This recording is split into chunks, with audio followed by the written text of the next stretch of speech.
গেলাম আর আমাদের ভাইরাল উটের পিজাটা খাওয়ার সৌভাগ্য হয়ে গেল। আর দেখতেই পাচ্ছেন গরম গরম থাকার কারণে আর চিজের পরিমাণগুলো বেশি হওয়ার কারণে পিজাটা কতটা চিজি হয়েছে। চিজি হওয়ার কারণে আমার বাচ্চারাও এই পিজাটা খুবই পছন্দ করেছে। এখানে আমার ননদ ওদের পিজাটা ট্রাই করছিল আর আমিও দেখলাম যে একটু পিজাটা ট্রাই করা যাক, তো আমিও গরম গরম ট্রাই করে নিলাম এই ভাইরাল উটের পিজাটা। আমার কাছে তো খুবই ভালো লেগেছে আর গরম গরম থাকার কারণেই বেশি আসলে টেস্টটা লাগছিল।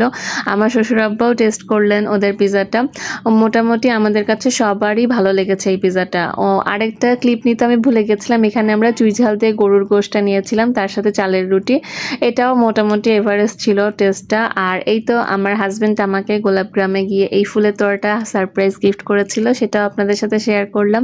তো আজকের ভিডিওটা আপনাদের কেমন লাগলো সেটা অবশ্যই কমেন্টে জানাবেন। তো এখানেই শেষ করছি আজকের ভিডিওটা। আল্লাহ হাফেজ।